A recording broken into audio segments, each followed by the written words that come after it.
السلام علیکم ورحمۃ اللہ وبرکاتہ۔ امید ہے آپ سب خیریت سے ہوں گے۔ تو ناظرین، آج ہم بات کرتے ہیں حضرت داؤد علیہ السلام۔ حضرت داؤد علیہ السلام بنی اسرائیل کے بڑے نبی گزرے ہیں۔ آپ کا ذکر قرآن پاک میں کئی جگہ آیا ہے اور ہمیں قرآن پاک میں ان کا ذکر بہت تفصیل سے ملتا ہے۔ آپ پر آسمانی کتاب زبور نازل ہوئی تھی۔ حضرت موسیٰ علیہ السلام کے انتقال کے کافی عرصہ بعد بنی اسرائیل کے سرداروں نے اس وقت کے نبی سے کہا کہ ہم کو ایک بادشاہ کی ضرورت ہے جس کی سرداری میں ہم اللہ کے دشمن سے جنگ کریں۔ اللہ کے نبی ان کی حالت کو خوب جانتے۔ پہلے انہوں نے انکار کر دیا کہ یہ لوگ بزدل ہیں، جنگ وغیرہ کچھ نہیں کریں گے، مگر جب قوم اور سرداروں کا اصرار بڑھا اور وہ نہیں مانی تو اللہ کے نبی نے فرمایا، اللہ تعالیٰ نے تمہارے لیے طالوت کو بادشاہ مقرر کیا ہے۔ طالوت ایک غریب آدمی تھے۔ سردار امیر لوگ طالوت کا نام سنتے ہی ناراض ہو گئے کہ سرداری اور بادشاہ تو ہمارا حق تھا، یہ غریب آدمی کو کیسے مل گیا؟ حضرت طالوت بڑے عالم، عابد، جنگ کے ماہر اور بڑے بہادر طاقتور آدمی تھے، اس لیے اللہ نے ان کو بادشاہ مقرر کیا تھا۔ اللہ کے نزدیک تو امیر غریب سب برابر ہے۔ اس کے نزدیک بس وہی اچھا ہے جو نیک ہے، جو عبادت گزار ہے۔ لوگوں کو تسلی کے لیے اس وقت کے نبی نے یہ فرمایا تھا کہ حضرت طالوت کو بادشاہ بنانے کی ایک یہ نشانی ہے کہ 3 صندوق میں حضرت موسیٰ علیہ السلام اور حضرت ہارون علیہ السلام کی یادگار رہے۔ اسے فرشتے اٹھا کر تمہارے پاس لے آئیں گے۔ چنانچہ فرشتے وہ صندوق ان کی قوم کے پاس لے آئے۔ آخر انہوں نے حضرت طالوت کو اپنا بادشاہ بنا لیا۔ آخر جب طالوت اپنی فوج لے کر روانہ ہونے لگے تو انہوں نے اپنی قوم کی ایک آزمائش کی کہ اگر مصیبت آئی تو یہ لوگ اس کا مقابلہ کریں گے، بھاگ جائیں گے۔ انہوں نے کہا، آگے چل کر پانی کی ایک نہر آئے گی، جس نے اس کا پانی پی لیا اس کو مجھ سے کوئی تعلق نہ ہوگا۔ میرا آدمی وہ ہے جو اس میں سے پانی زیادہ سے زیادہ نہ پیے، چلو ایک گھونٹ پینے کی اجازت ہے۔ مگر جب نہر پر پہنچے تو چند لوگوں کے سوا سب نے خوب پانی پی لیا۔ جب نہر کے پار اتر گئے تو کہنے لگے، ہم اپنے دشمن جالوت سے لڑنے کی طاقت نہیں رکھتے، مگر ان میں وہ لوگ بھی ایماندار موجود تھے جنہوں نے صرف ایک گھونٹ پانی پیا تھا۔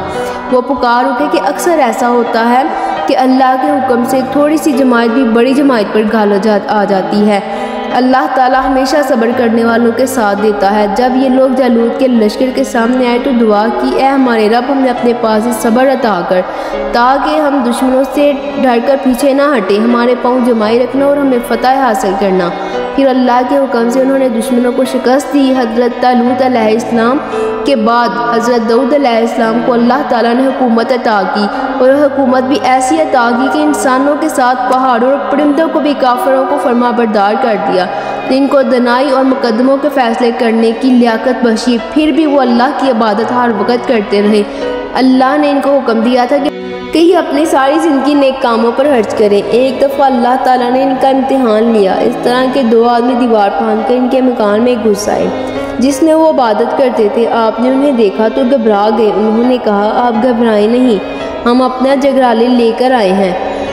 میرے اس بھائی کے پاس 99 دمبیاں ہیں اور میرے پاس صرف ایک، اب یہ ایک دمبی کو بھی لینا چاہتا ہے۔ آپ انصاف کے ساتھ فیصلہ کریں۔ آپ نے فرمایا کہ جو تم سے دمبی مانگ رہا ہے اس میں یہ زیادتی پر ہے۔